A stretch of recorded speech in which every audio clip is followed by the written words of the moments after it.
यह जगत सारा क्षणिक है और आत्मा एक नित्य है।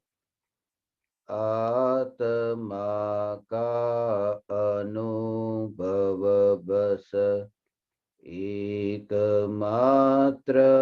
नित्य है।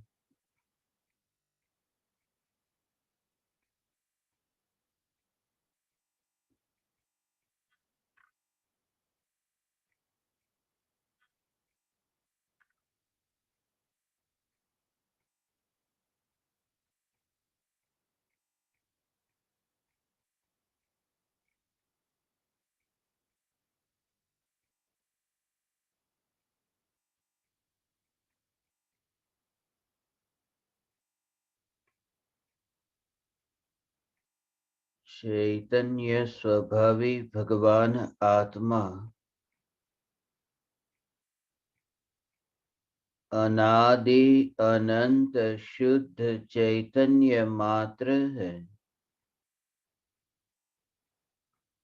ज्ञान मात्र है। मैं शुद्ध चैतन्य मात्र ज्ञान मात्र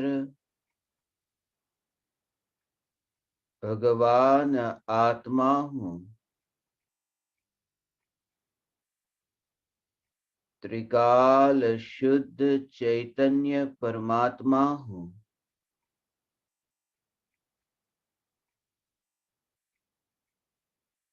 अनंत गुणाधिपति एक न्यायक देव हूँ।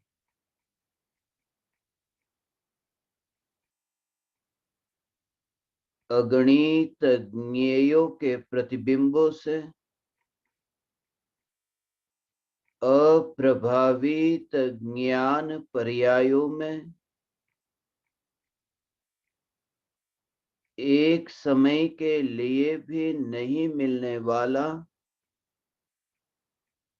एक समय के लिए भी नहीं सिकुड़ने वाला त्रिकाल ध्रुव चैतन्य सत्ता मात्र भगवान आत्मा हूँ।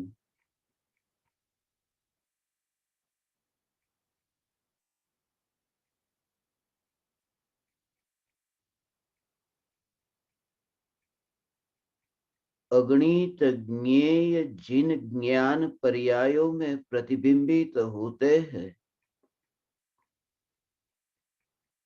ऐसे अगणित ज्ञान पर्याय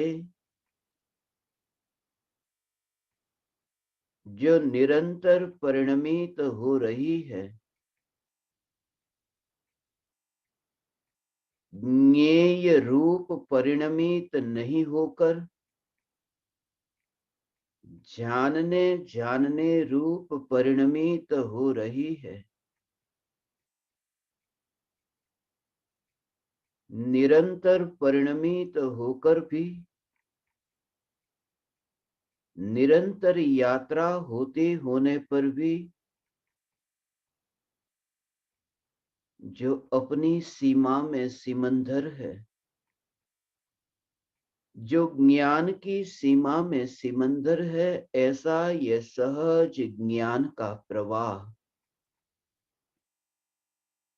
जिस प्रवाह को कोई बहाता नहीं, जिस प्रवाह को किसी पर की अपेक्षा नहीं, प्रवाह सहज है। यहाँ तक कि काल द्रव्य जो परिणमन में निमित्त होता है, जिस ज्ञान के सहज बहते प्रवाह को काल की भी अपेक्षा नहीं, ऐसा यह ज्ञान का सहज प्रवाह है। क्योंकि काल द्रव्य कालाणु कालाणु भी मात्र निमित्त है।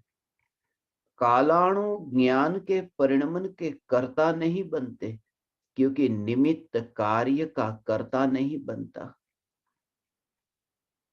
ऐसा ये जो सहज ज्ञान प्रवाह है, अपनी अपनी पर्याय की योग्यता से जानना जानना जानना होता है कौन सा ज्ञेय है, कौन सा क्षेत्र है, उससे उसे कोई प्रयोजन नहीं। तत्समय की पर्याय की योग्यतानुसार ज्ञान की नई नई अवस्थाएं तैयार होती है। ये जो ज्ञान की अवस्था तैयार होती है, इन अवस्थाओं में ऐसा ध्रुव चैतन्य स्वरूप है जिस स्वरूप का दर्शन न हुआ। आश्चर्य हो कि अनंत काल बीतने पर भी ये ज्ञान के प्रवाह में व्याप्त ध्रुव का दर्शन क्यों न हुआ। ज्ञान का निरंतर प्रवाह तो बहता है, मगर ज्ञान का प्रवाह जहां बहता है वहां ज्ञायक नहीं। ज्ञान निरंतर परज्ञेयों को जानने की ओर बहता है। इंद्रियों के निमित्त से जो ज्ञान जानता है, ये इंद्रिय बाहर की ओर खुलती है। इंद्रियों के निमित्त से जो पदार्थ भी जानने में आते हैं, ये पदार्थ बाहर, ये भौतिक, ये पौद्गलिक पदार्थ को जानने वाली ये ज्ञान की अवस्था इंद्रिया बाहर की ओर फैलती है और इंद्रिय ज्ञान भी बाहर की ओर फैलता है और चैतन्य स्वरूप भीतर है। जैसे दर्पण जिस दिशा में है, वहां सामने जो पदार्थ है वही दर्पण के स्वच्छ अवस्था में वे पदार्थ प्रतिबिंबित होंगे। मगर जो व्यक्ति दर्पण के पीछे है, वह व्यक्ति दर्पण में प्रतिबिंबित कैसे हो। दर्पण के पीछे जो व्यक्ति है, वह व्यक्ति दर्पण में प्रतिबिंबित नहीं होता। ये इंद्रिय ज्ञान है, ये इंद्रिय ज्ञान का दर्पण जगत की ओर फैलता है और त्रिकाली ध्रुव ज्ञायक दर्पण के पीछे है, ये इंद्रिय और इंद्रिय ज्ञान के पीछे है, भीतर है। इसलिए तो इंद्रिय ज्ञान से ज्ञायक जानने में न आया। त्रिकाल सत्ता स्वरूप ये चैतन्य, ये चैतन्य चैतन्य चैतन्य, ऐसी जो अनुभूति त्रिकाल ध्रुव चैतन्य सत्ता मात्र भगवान आत्मा की अनुभूति, तुम्हें ये दिखाई दे कि ये देह के परमाणु और राग के विकल्प, जब तुम्हें ये त्रिकाली ध्रुव ज्ञायक, ये ज्ञायक की प्रत्यक्ष दृष्टि प्रकट हो, ऐसी प्रत्यक्ष दृष्टि कि कोई भी क्रिया हो, कोई भी विकल्प हो, मगर तुम्हारा एक समय के लिए भी कनेक्शन, जुड़ाव जो है वह छूटता नहीं है ज्ञायक से। ये ज्ञायक से संबंध नहीं छूटता, एक ही कारण से, क्योंकि ज्ञायक में ये जो नित्यता, वो जो ध्रुवता, उस ध्रुवता की रुचि है। जहां एक है वहां शुद्धता है, जहां शुद्धता है वहां ध्रुवता है, और जहां ध्रुवता है वहीं परम विश्राम है। जहां एकता है वहां शुद्धता है, जहां शुद्धता है वहां ध्रुवता है, जहां ध्रुवता है वहां परम विश्राम है। ये ज्ञान, जब तुम ज्ञान को एक रूप में देखो, अनेक अवस्थाओं में बटा हुआ, खंडित होता हुआ न देखो। भले ही जानने का कार्य वर्तमान की अवस्था में होता हो, मगर वर्तमान की अवस्था में जो कार्य होता है उसमें वह ध्रुवता। आज तक ये हुआ कि वर्तमान में कार्य तो हुआ, मगर वर्तमान में जो कार्य हुआ, या तो हम भूतकाल के बारे में सोचते हैं या फिर भविष्य के बारे में सोचते हैं। दो के अलावा कभी तीसरे के बारे में तो सोचा ही नहीं। या तो भूतकाल की यादें या फिर भविष्य काल की कल्पना। वर्तमान की अवस्था में भूतकाल और भविष्य काल के खंडों में खंडित नहीं, ऐसा जो एक अखंड ध्रुव, ये एक अखंड ध्रुव चैतन्य स्वरूप जो वर्तमान की पर्याय में प्रतिबिंबित हो, निर्विकल्प हो, वह स्वरूप एक है। भूतकाल और भविष्य काल ये अनेक हुआ। जहां अनेक के भेद है वहां विकल्प है, क्योंकि भेद के लक्ष्य से विकल्प है। त्रिकाल ध्रुव एक चैतन्य सत्ता, ऐसा ये जो त्रिकाल ध्रुव एक चैतन्य सत्ता स्वरूप है। जहां एकता है वहां शुद्धता है। इसलिए द्रव्य मैं एक हूं इसलिए शुद्ध हूं। यदि तुम एक ध्रुव को देखो तो अशुद्धता दिखे नहीं। उसका भी कारण है कि भगवान एक ध्रुव चैतन्य तत्व दृष्टि में आए, और जो कोई पराया वहां दृष्टि में ही न आए तो वहां पूर्णता दिखती है, वहां परिपूर्णता दिखती है, वहां निर्विकल्प है। इसलिए चैतन्य सागर का जो दर्शन होता है, चैतन्य सागर की अनुभूति होती है।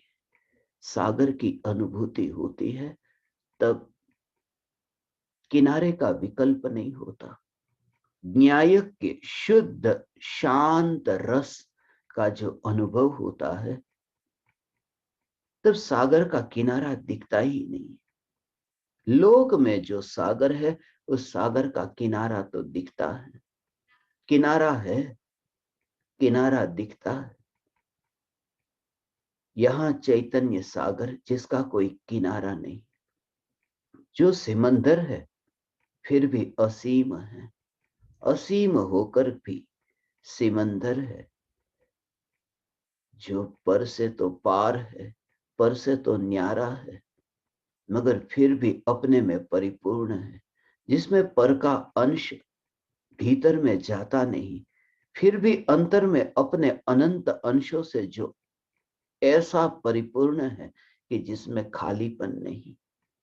ऐसी ये न्यायक की परिपूर्णता। जब चैतन्य सागर में डुबकी लगती है, ऐसा अनंत गुणाधिपति एक द्रव्य ध्रुव, ये ध्रुव चैतन्य सागर विकल्प ही नहीं होता, विकल्प ही नहीं, किनारा दिखता ही नहीं। इसलिए किनारा नहीं दिखता, क्योंकि किनारा जब भी तुम्हें दिखता हो तब समझना कि कोई पराई वस्तु दिखी। किनारा देखने के लिए कोई सागर के अतिरिक्त कोई पराया दिखना जरूरी है। कि सामने मकान है, मकान दिखे तो सागर का किनारा दिखे। सामने बच्चे खेलते हुए दिखाई दिए कि फिर सागर का किनारा दिखाई दिया। किनारे को देखने के लिए किसी और पराये की जरूरत होती है, सागर के अतिरिक्त।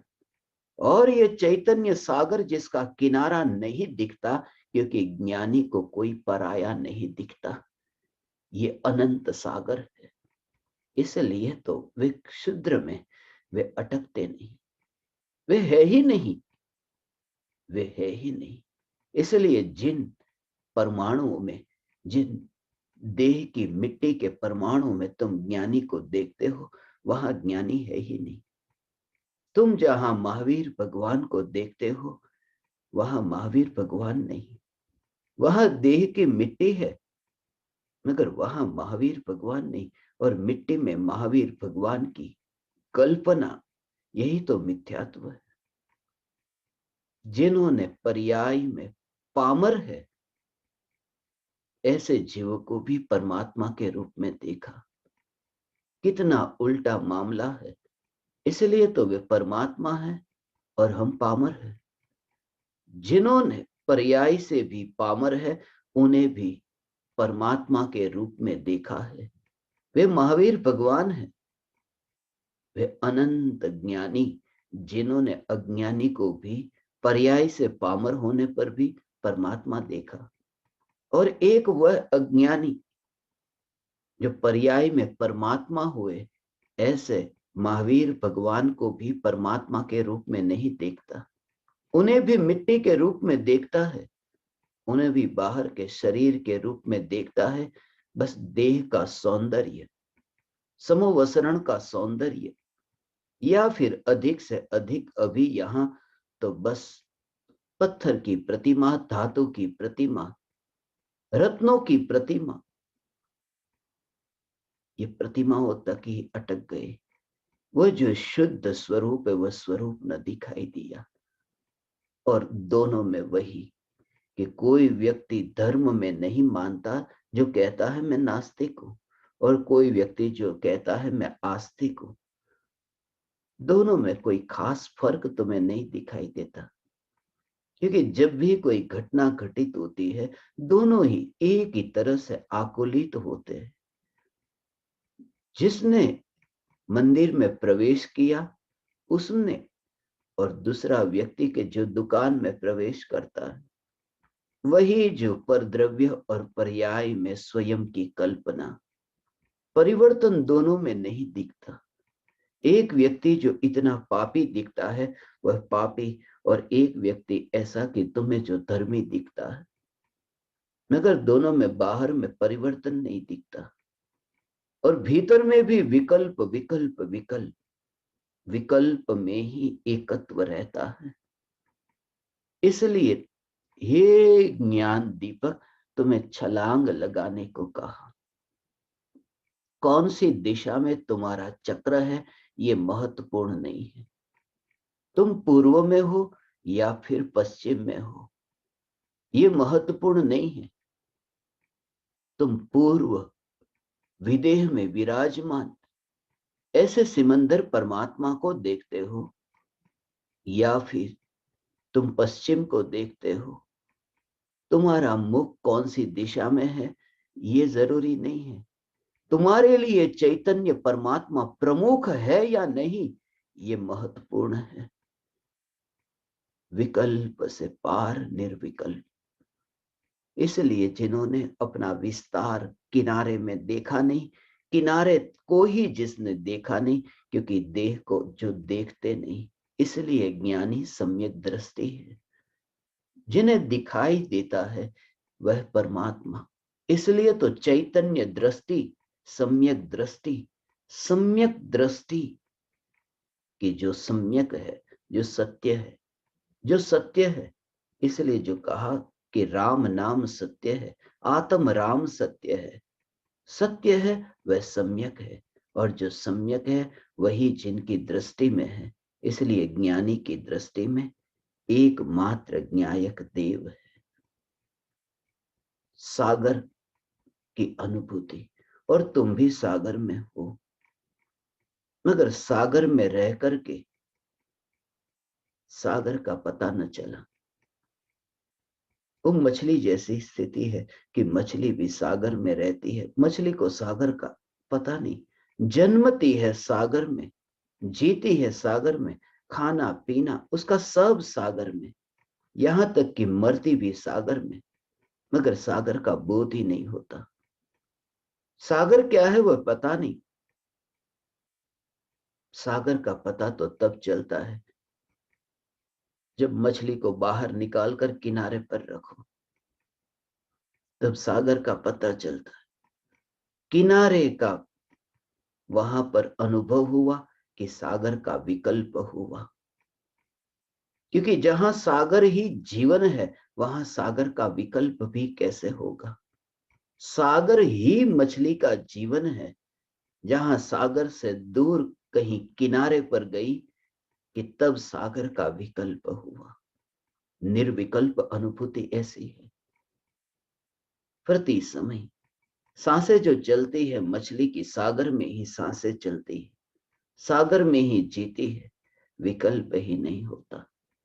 सांस का भीतर जाना, बाहर आना, मछली के सांसोश्वास का भी सागर में ही, पानी में ही, गहराई में भी रह करके मछली सांस लेती है। त्रिकाली ध्रुव न्यायक में जो डुबकी लगाते हैं प्रति समय की जो ज्ञानी की पर्याय है निर्विकल्प ध्यान की अवस्था, निर्विकल्प की पर्याय ज्ञायक में ढली, सांस भीतर गई बाहर आई, पर्याय का जन्म होता है, पर्याय की मृत्यु होती है। ये जागृति की पर्याय का जन्म, जागृति की पर्याय की मृत्यु। जो जागृति जीवन है, जागृति जीवन है, और जागृति की पर्याय का जन्म मरण होता है, मगर विकल्प ही नहीं होता, क्योंकि निर्विकल्प अनुभूति के काल में भी पर्याय जन्म मरण तो करती है। पर्याय है न, एक समय की है, जन्म और मरण तो होता है, मगर निर्विकल्प अनुभूति में वह विकल्प भी नहीं।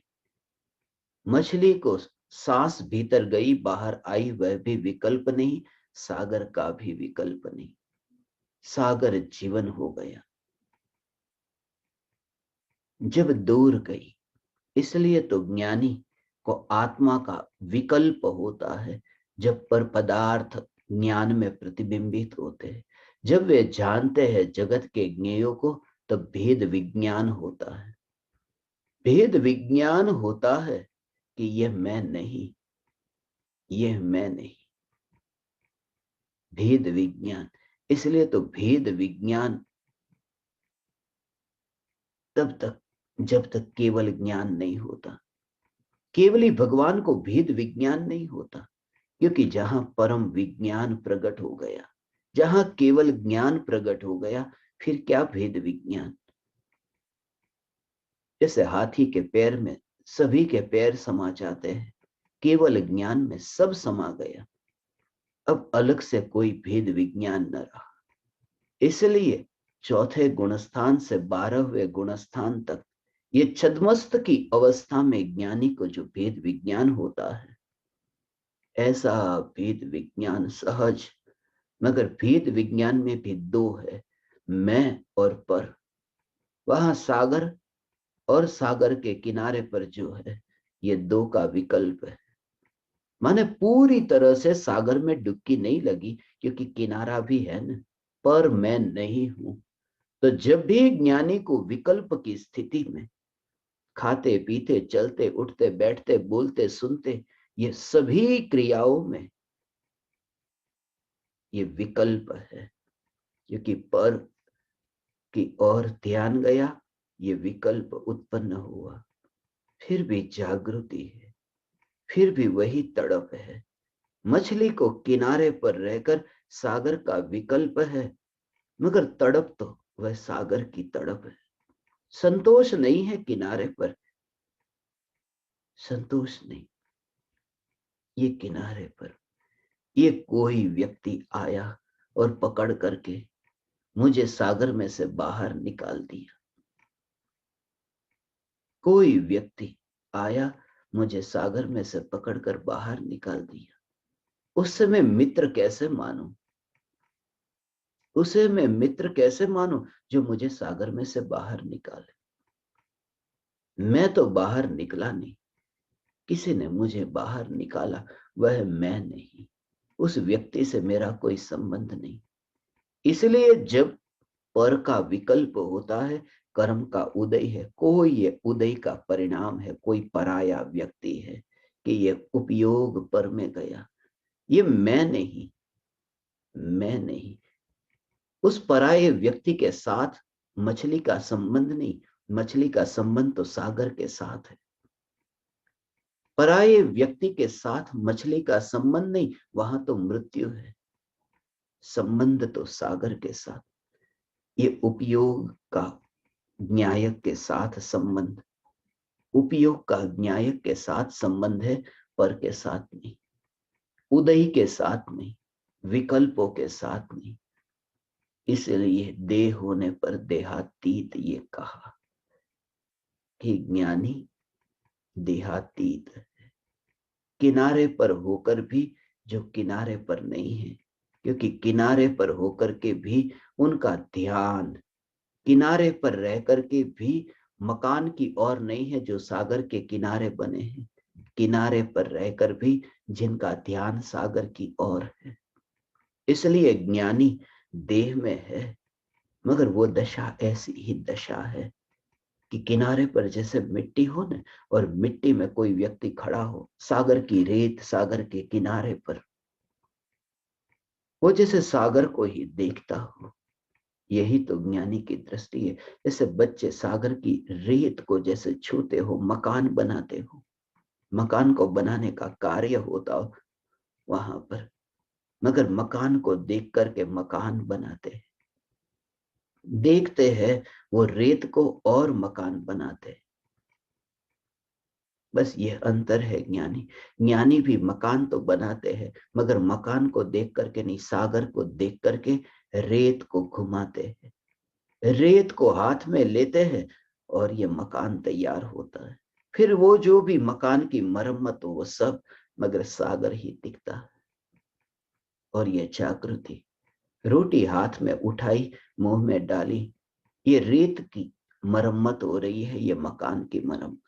हाथ में साबुन लिया और शरीर पर साबुन घुमाया, मगर मिट्टी को देखकर, रेत को देख करके नहीं, सागर को देख करके। यहाँ हाथ पर हाथ घूमता है, दिखाई देता है सागर। और तब इस ज्ञानी को ही सम्यक दृष्टि कहा। हे ज्ञान दीपक, ऐसी सम्यक दृष्टि, वही देहातीत होना है। वह भले किनारे पर है थोड़े देर के लिए, थोड़े समय के लिए, मगर वह सागर में है। उसका ध्यान न रहे, कोई कहे कहां चले गए, वो कहेगा मैं सागर में चला गया था, क्योंकि दृष्टि सागर की ओर थी।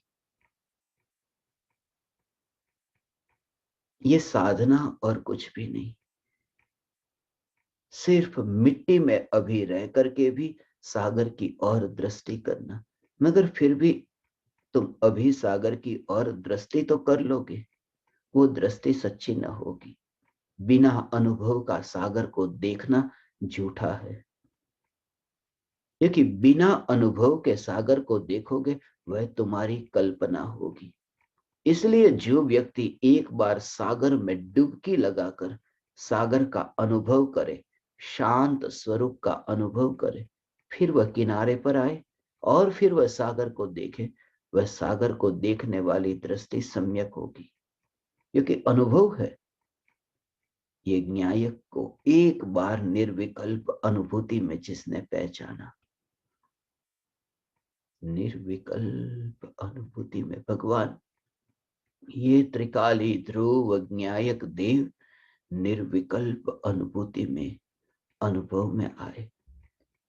निरंतर ये प्रवाह तो चल रहा है, तुम्हें भी ये प्रवाह चल रहा है भगवान।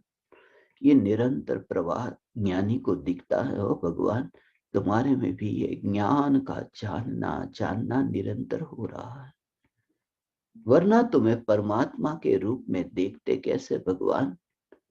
हे चैतन्य परमात्मा, हे त्रिकाली ध्रुव चैतन्य परमात्मा, तुम्हें परमात्मा के रूप में देखते कैसे। वो प्रवाह तुम्हारे भीतर चल रहा है, और उस प्रवाह में भी तुम्हारी ध्रुवता है, क्योंकि प्रवाह में एकता है, एकता में शुद्धता है, शुद्धता में वहां ध्रुवता है। ये तुम्हारी वह दशा, निरंतर ये दशा। इसलिए चाहे कितने भी भटक जाओ तुम, अपने से दूर भगवान भटक ही नहीं सकते। इसलिए न्यायिक तुम्हारे साथ है, ये कहने में भी मुझे ठीक नहीं लगता, क्योंकि अपने साथ है ये कहकर भी थोड़ा फासला कर दिया कि मैं कोई और न्यायक कोई और। इसलिए न्यायक के साथ में मैं रहता हूं ऐसा नहीं, मैं ही न्यायक, मैं ही न्यायक।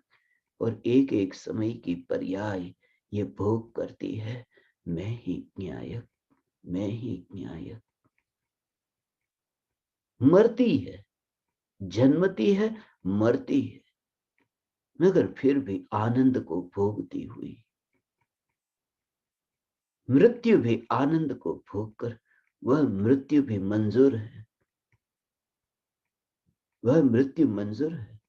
अनंत काल का निगोद में जो जीवन मिला, उससे तो बेहतर है एक समय की आनंद की पर्याय जो मरती हो, एक एक समय की पर्याय जो मरती हो। नरक में 33 सागरों पम वर्ष का आयुष्य, एक बार जन्मे कि 33 सागरों पम वर्षों तक मृत्यु नहीं। वह जीवन कितना लंबा जीवन, और एक समय की पर्याय, मगर वो एक समय की पर्याय मंजूर है क्योंकि आनंद को भोग करके वह मरती है।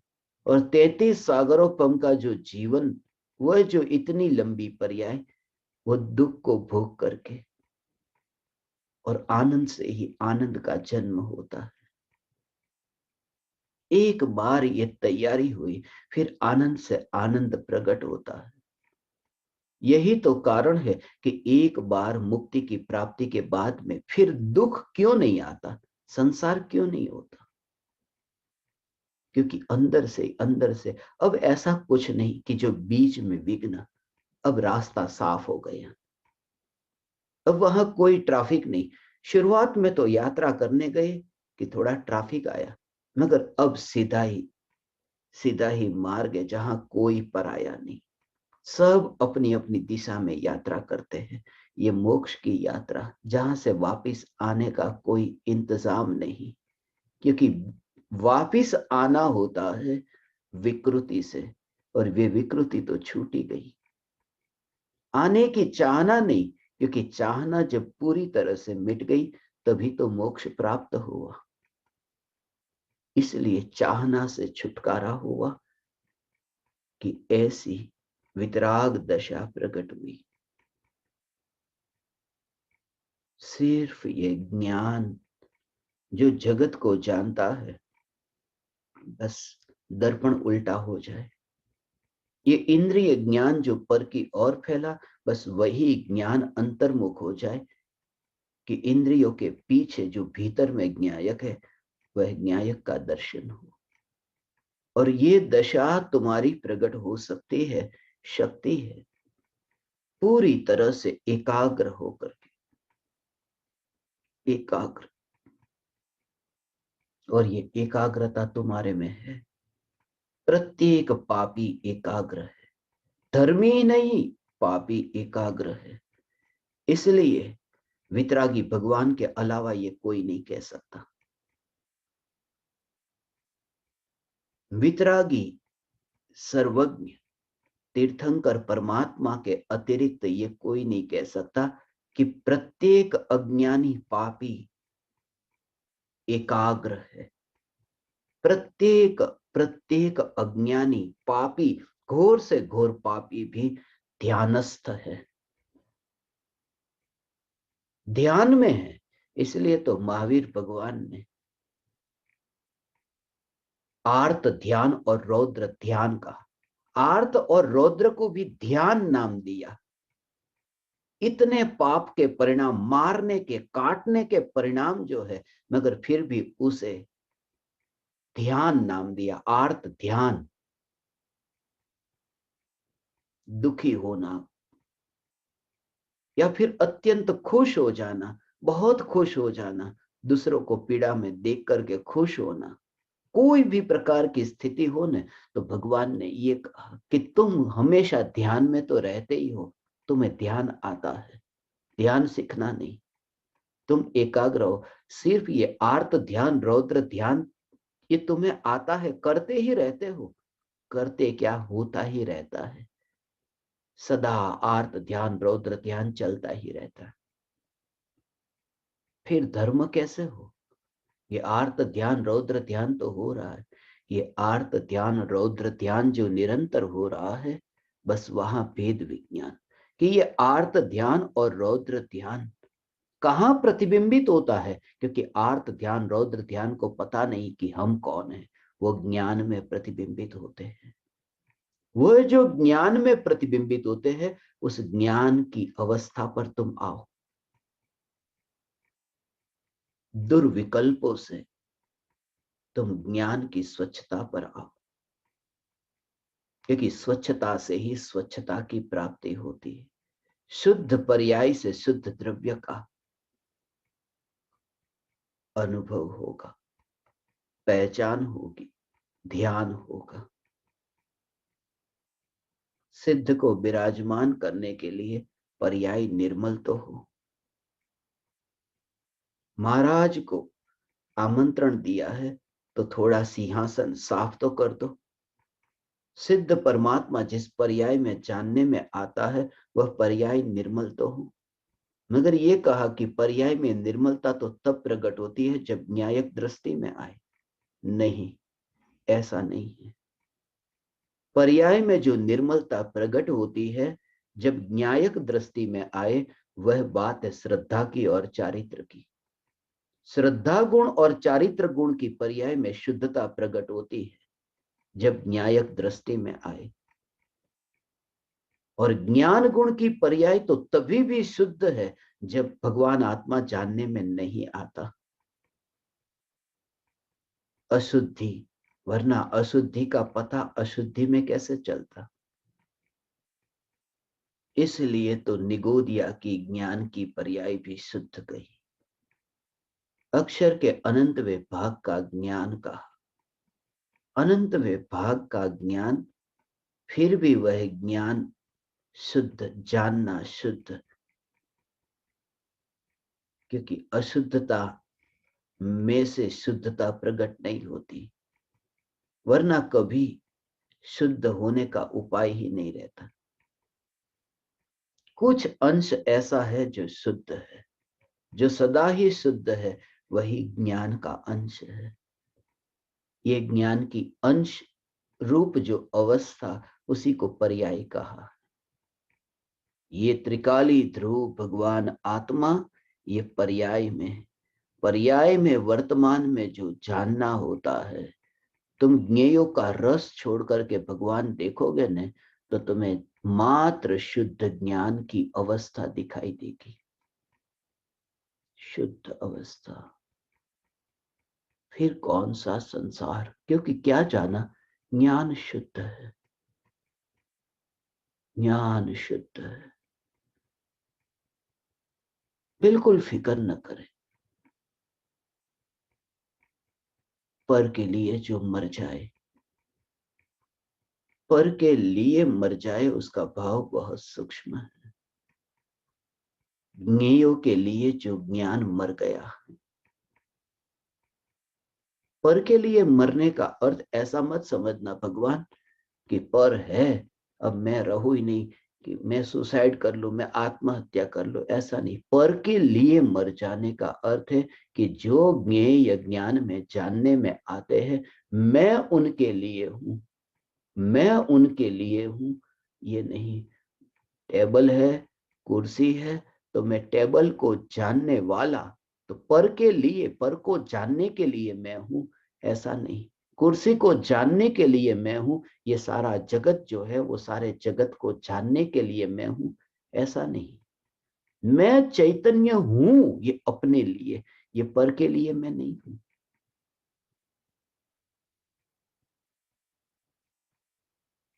यही एकमात्र उपाय है सिद्धपुर वासी।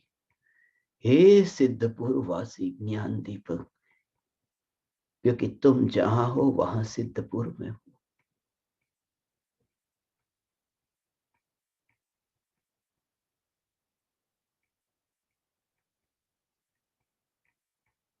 ध्रुव, ऐसा जो ध्रुव चैतन्य परमात्मा, ये ध्रुव ज्ञायक जो एक समय की पर्याय में है, इंद्रिय और मन के विकल्प के बिना, इंद्रिय और मन के निमित्त के बिना, इंद्रिय और मन की गुलामी के बिना सहज ही ज्ञान में जानने में आए और पर्याय में निर्विकल्प हो, पर्याय में ऐसा निर्विकल्प हो, संसार छूट गया और मोक्ष मिल गया, इतना भी विकल्प नहीं और निराकुल आनंद का भोग होता है। उस दशा में हो भगवान, हे चैतन्य परमात्मा, हे ज्ञान दीपक, यही मैं भगवान। ये ध्रुव शुद्ध है, वो शुद्धता सदा काल है, वो ध्रुव है। पर द्रव्य में चाहे पर द्रव्य के अंदर मिले तो अशुद्धता हो। मैं ध्रुव चैतन्य, चैतन्य चैतन्य, ऐसी ध्रुवता, और ध्रुवता के आश्रय से ही वहां स्थिरता और निर्विकल्प है। ध्रुव, इसलिए निर्विकल्प अनुभूति के बाद जब वो हो निर्विकल्प अनुभूति के बाद जब विकल्प उत्पन्न होता है, तो विकल्प को जानने के काल में इतनी उदासीनता रहती है और रस नहीं रहता। वो रस मर गया। कौन सा रस मर गया? कि सुख बुद्धि का रस मर गया। वो ध्रुव की सत्ता की समझ और पहचान है। इसलिए मैं त्रिकाली ध्रुव भगवान आत्मा, हे ज्ञान दीपक तुम स्वयं सिद्ध परमात्मा। ऐसा जब विकल्प उत्पन्न हुआ तो ये विकल्प में इतना रस जो पहले था ना, अब मर गया। वो रस मर गया। और यही सच्ची भक्ति है परमात्मा की। भगवान की भक्ति का अर्थ यह है, भगवान ये त्रिकाली ध्रुव ज्ञायक देव की भक्ति।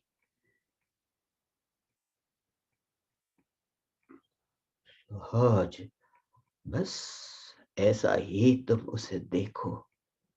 लाए नहीं, भेजा नहीं, जैसे तुम यात्रा को देखो और स्वयं मैं हूं, चैतन्य मात्र हूं। तुम जैसे रास्ते पर खड़े हो और हवा बही, तुम एक बार भी ये मानते हो भगवान कि हवा हवा को मैं लाया, हवा को मैंने भेजा? तुम्हें ये विकल्प ही नहीं होता कि हवा को लाना, हवा को छोड़ना। ये हवा के साथ मेरा क्या? मैं तो खड़ा था और हवा आई और हवा गई। तुमने रिश्ता नहीं माना ना भगवान, तुमने रिश्ता नहीं माना। बस तुम ऐसे ही अनुभव करो, ऐसे ही अनुभव करो कि जैसे हवा के परमाणु आए और गए, मगर मैं था, मैं हूं, मैं रहूंगा, मुझे उनके साथ संबंध नहीं। तुम ऐसे ही, कुछ हवा है तेजी से चलती है, कुछ हवा मंद चलती है, कुछ अति मंद चलती है। बस ये भी हवा के परमाणु की भांति धीरे धीरे धीरे धीरे यात्रा करते हुए ये परमाणु, मगर ध्रुव की सत्ता, ये ध्रुव की सत्ता, उस सत्ता को क्या?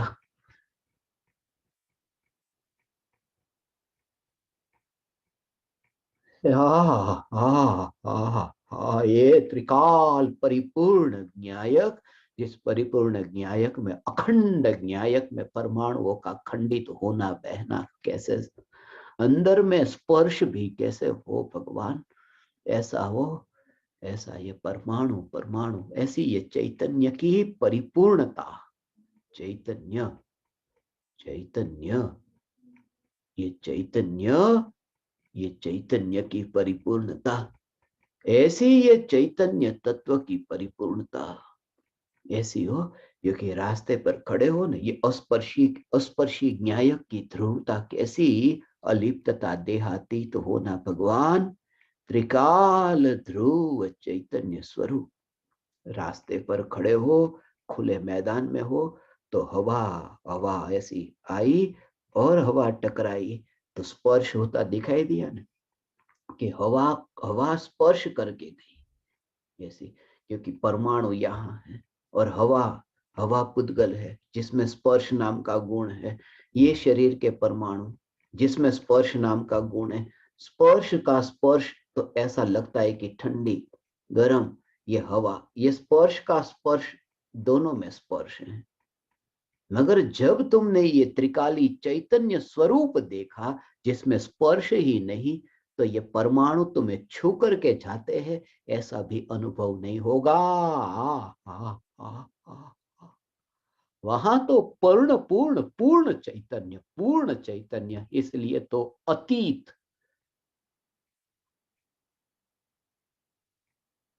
हे ज्ञान दीपक, ये देहातीत, ये तुम्हारी ये दशा होगी सिद्धपुर वासी ज्ञान दीपक।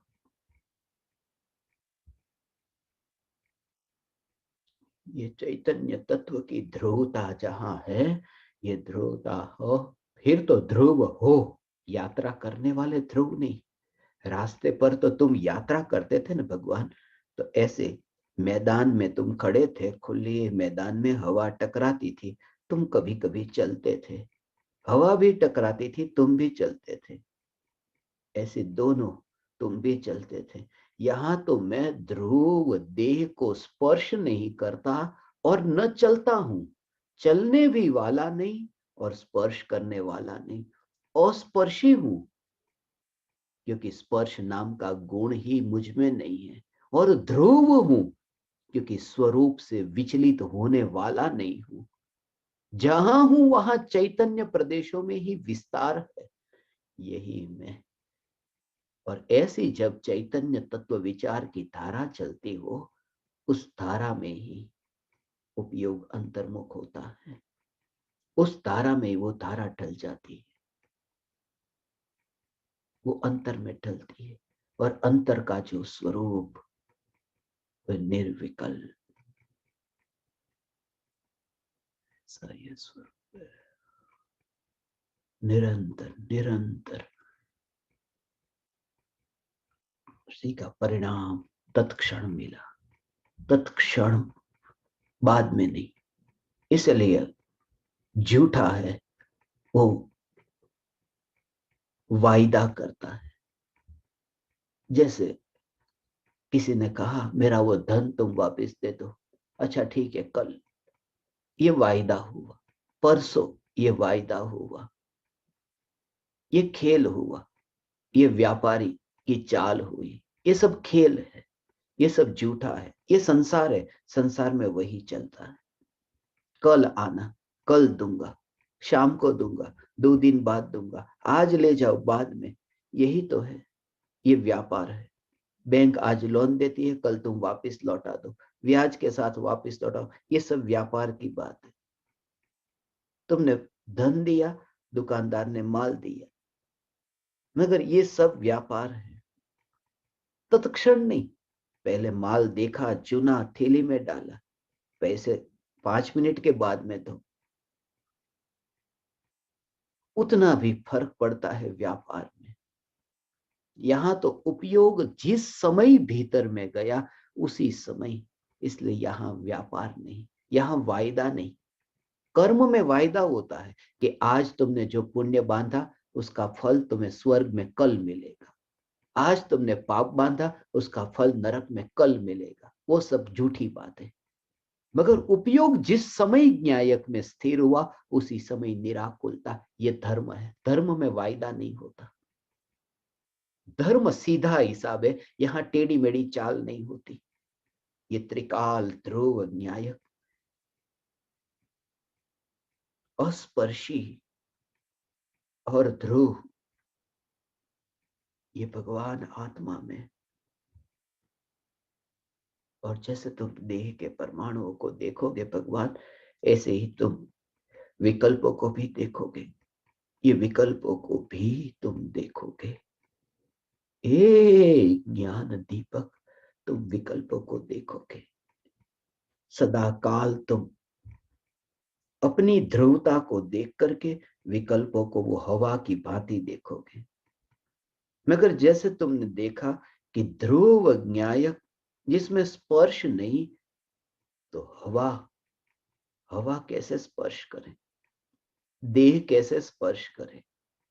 और जिसे हवा और देह स्पर्श न करे, तो ये जड़ विकल्प भी कैसे प्रवेश करे, स्पर्श करे। प्रवेश तो दूर की बात, स्पर्श भी कैसे करे।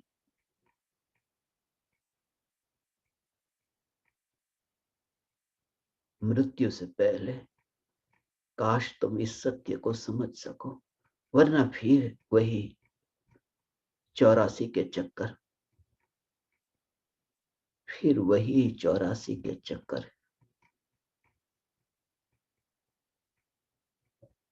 84 के चक्कर से बचने का यही एकमात्र उपाय है। ये पूरा महीना मुझे स्मरण में आएगा, ये 84 का महीना मैं कहता हूं, बचो, बचने जैसा। रोज मुझे यही विचार आता है, बचो, बचो। चौथा महीना 21 की साल, यही सुबह से लेकर रात तक ये विचार आता है कि 84, 21 का 4 से गुना करता हूं, 84 का चक्कर, 84 का चक्कर।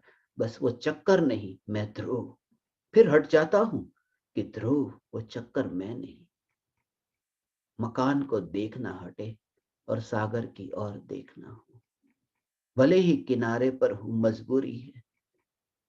किसी ने मछली को बाहर निकाला, कोई उदय का परिणाम है, मगर निकट काल में सागर में ही डूबना, सागर में ही डूबना होगा। डुबकी सागर में लगेगी। ध्रुव न्यायक, जिसका विस्तार विकल्पों में है ही नहीं भगवान, ऐसा ये ध्रुव न्यायक देव, ये दशा तुम्हें प्रकट हो तो मुझे आश्चर्य बिल्कुल नहीं होगा। नहीं हो तो ऐसा लगेगा कि इतना स्पष्ट होने पर भी तुम्हें यह समझ में नहीं आया भगवान, तुम्हें यह समझ में नहीं, ये वरना दूसरों में और तुम्हारे में अंतर क्या कि जिन्हें ऐसा ध्रुव स्वरूप स्पष्ट मिला, फर्क क्या फिर? जिन्हें आत्मा की बात सुनने को नहीं मिली और तुम्हें सुनने को मिली, दोनों में फिर फर्क क्या रहा? जिन्हें आत्मा की पुकार सुनने को नहीं मिली, वह भी तात्कालिक क्रोध करता है, तुम्हें सुनने को मिली तात्कालिक क्रोध करते हो। जिन्हें सुनने को नहीं मिली वह भी बेहोश है, तुम्हें सुनने को मिली और तुम भी बेहोश हो, फिर फर्क क्या रहा? कभी कभी तो ऐसा होता है, शास्त्रों को पढ़ने वाला और नहीं पढ़ने वाला, पढ़ने वाला ज्यादा अधर्मी दिखता है। घर में एक व्यक्ति धर्म करता है, पूरे घर में कोलाहल मचा देता है। शास्त्र को जिसने नहीं पढ़ा वो इतना इतना ज्यादा नीचे नहीं जा सकता, मगर जिसने अकेले शास्त्र को पढ़ा है उसकी हालत देखो। सामने वाला जिसने शास्त्र को नहीं पढ़ा और कोई व्यक्ति बुरा काम करने वाला मिल जाए तो कहेगा कि जा, तेरा धन लूट जाएगा, तेरे व्यापार में नुकसान होगा, जा मर तू। वो ज्यादा से ज्यादा इतना कहेगा, तू बीमार होगा, तू सड़ेगा, जा, सड़ेगा, इतना तक ही। और जिसने शास्त्र को पढ़ लिया और आत्मा को नहीं पाया, वह ऐसे ही देखेगा, जा तू मरेगा, सड़ेगा। और उसने तो नरक के नाम भी याद रखे, 7वें नरक में सड़ेगा, वो तो और नीचे गिराएगा। क्योंकि सामने वाले को तो नरक के नाम पता नहीं थे, इसको तो सब पता है। इसलिए शास्त्र को पढ़ने के बाद यदि परिवर्तन नहीं आया तो उनसे भी बदतर हालत होगी, जिन्होंने शास्त्र को नहीं पढ़ा, गुरु की वाणी को नहीं सुना। इसलिए ये परिवर्तन का दिन है। इसलिए हे ज्ञान दीपक, जो मिला है उसे यहीं पर ही अपने एक वैभव को अपने में ही स्थिर करने का दिन है। आज का दिन हमेशा मैं कहता हूं, अपनी पर्याय को अपने द्रव्य में समर्पित कर देना। यही सिक्योरिटी है अनंत काल की। सिद्धपुरवासी ज्ञान दीपक, अपने उपयोग को अपने में स्थिर करना, यही समझ है, यही धर्म है। उपयोग अंतर्मुख हो, उपयोग अंतर्मुख हो, न्याय के सन्मुख हो। आज का दिन में मेरा और तुम्हारा दिन याद करता हूं। सुबह से यही विचार चल रहा था, इन्वेस्टमेंट का विचार चल रहा था। आज यही विचार चल रहा था कि आज का दिन मेरा और तुम्हारा दिन है, फूलचंद और दीपक का दिन है, ऐसा विचार चल रहा था। आज का दिन एफडी का दिन है। एबीसीडी में छठा अक्षर एफ होता है, चौथा डी होता है। 6-4 का दिन कि एफडी का दिन है, एफडी का दिन है। और इसी वजह से ये विचार चला कि इन्वेस्टमेंट ये अनंत काल तक स्वरूप में इन्वेस्टमेंट हो, उपयोग इतना इन्वेस्ट हो कि सिक्योर्ड है। बाहर की एफडी तो कभी भी चली जा सकती है, कुछ भी पता नहीं। बैंक ही उठ जाए, यहां बैंक नहीं उठेगी। यहां तुम ही देह से उठ करके 7 राजू पार करके सिद्धशिला पर विराजमान होगे। प्रयोग करो थोड़े दिन के लिए। जिस भाव से मैं तुम्हें कहता हूं, मेरे भावों को समझकर तुम प्रयोग करो। सिर्फ इसे वाणी तक मत रखो, उन भावों को समझ करके फिर तुम अभ्यास करो। तुम्हें ऐसी सहज निश्चिंता, जैसे बस तुमने अपनी नाव को बस सागर में छोड़ दिया। अब कुछ भी नहीं करना तुम्हें, अब बस सहज।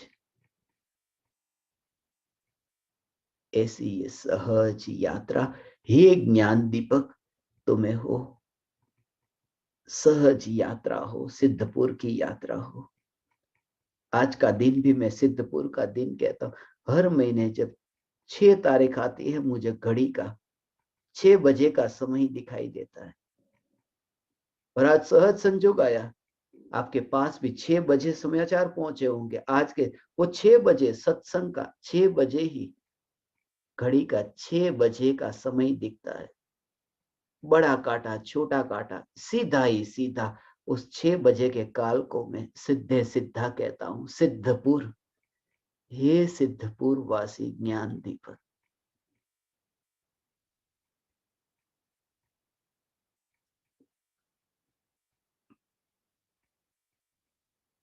देहातीत सिद्धपुर वासी ज्ञान दीपक, तुम स्वयं देहातीत होगे, मगर देहातीत मानना मत। देहातीत मानना मत। जो देहातीत मानता है वो मिथ्या दृष्टि है। ज्ञानी देहातीत होते हैं, मगर देहातीत मानते हैं। देहातीत होते हैं अर्थात देह अतीत हो गए, भूतकाल हो गए। कभी था, कभी था, वो पर्याय की बात है। इसलिए देह छता जेनी दशा वर्ते देहातीत। दशा जो होती है वह देहातीत होती है। और ज्ञानी अपने को दशा स्वरूप नहीं मानते, पर्याय स्वरूप नहीं मानते।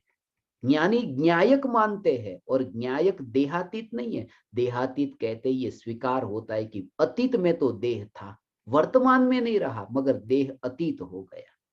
और न्यायक तो ऐसा है कि अतीत में भी देह नहीं है। इसलिए न्यायक देहातीत नहीं है, न्यायक तो देह से न्यारा है, बिल्कुल अलग, त्रिकाल अलग।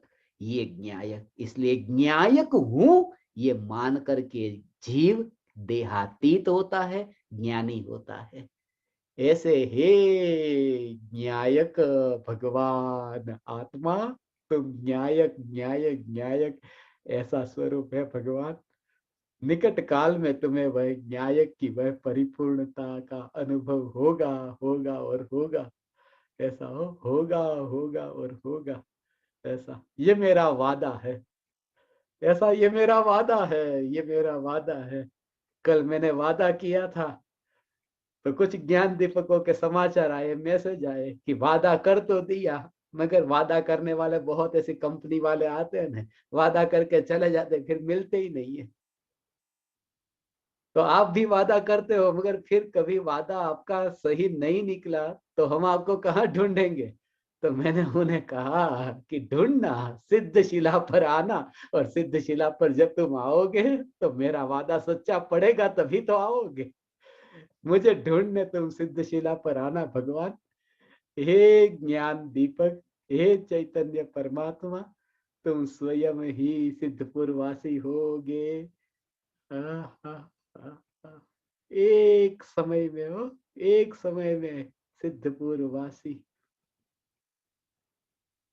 ऐसा स्वरूप है। अपनी सीमा में सिमंदर, सिमंदर का विचार इसलिए आ रहा था, आज ये भी विचार आ रहा था, सिमंदर सिमंदर, हे ज्ञान दीपक तुम स्वयं सिमंदर। ऐसा, क्योंकि क्रिकेट में छक्का लगता है चौका लगता है ना, आज छक्के और चौके का दिन है। तो गेंद जब बाउंड्री के बाहर जाती है ना, सीमा के बाहर जाती है, तब छक्के और चौके लगते हैं। तुम सीमा के बाहर गए ही नहीं, तुम सीमा के बाहर गए ही नहीं, इसलिए हे ज्ञान दीपक तुम सिमंदर हो, बाउंड्री के बाहर नहीं गए, इसलिए तुम सिमंदर हो। और एक समय में तुम्हें वो पूर्ण दशा प्रकट होगी होगी और होगी, एक समय में हो। ऐसा, यहाँ गणित उल्टा है, बिल्कुल अलग गणित है।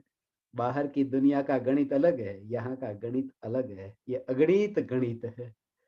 ऐसा, जब स्कूल में पढ़ते थे ना, वो बात स्मरण में आई। ऐसा, वो गणित का हिसाब चल रहा था, तो ये बात भी आज मुझे सुबह से विचार में आ रही थी। मोटा भाई भी स्कूल में पढ़ते थे, मैं भी स्कूल में पढ़ता था। तो स्कूल में जब पढ़ते तो क्रिकेट खेलते, ग्राउंड में मैदान में क्रिकेट खेलने जाते हैं। तो एक बच्चा था, वो बच्चा दूसरे बच्चे को बोलता है, वो गेंद फेंकता है, बॉलिंग करता है, बोले रुक अभी, अभी रुक,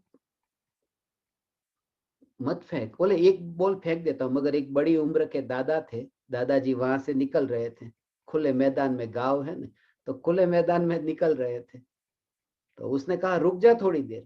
बोले नहीं, एक बॉल फेंक देता हूँ, एक बॉल फेंक देता हूँ। तो उसने, कैप्टन ने बोला एक बॉल फेंक देता हूँ नहीं, एक बॉल में अभी मैच खत्म हो जाएगी, ऐसा मैच खत्म हो जाएगी। तो मैं, मोटा भाई सब विचार में पड़ गए कि एक बॉल में मैच खत्म कैसे हो जाती, उसमें तो 6 बॉल फेंकने पर 1 ओवर होती है, और 12-12 ओवर की मैच रखी थी, तो इतना तो लंबा टाइम लगता है। फिर उस कैप्टन ने कहा कि एक बॉल में ये दादाजी खत्म हो जाएंगे तो मैच खत्म हो जाएगी, यहाँ वो 12 ओवर का गणित काम में नहीं आएगा। यदि एक बॉल में दादाजी खत्म हो सकते हैं तो मैच भी खत्म हो सकती है। माने वो एक समय में 7 राजू पार करके मोक्ष हो सकता है, उसके लिए अनंत काल, यहाँ बाहर का गणित, तुम्हारा गणित काम में नहीं आएगा भगवान। तुम्हें सम्यक दर्शन होगा एक समय में, और एक समय में ही 7 राजों की यात्रा भी होगी भगवान। मगर किसके लक्ष्य से?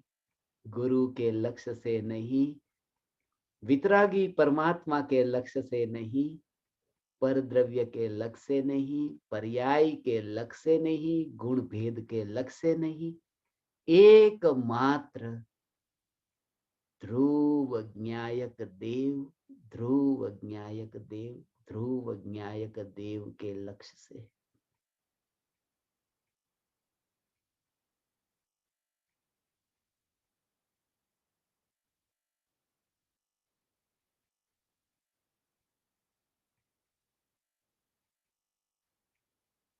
ओम।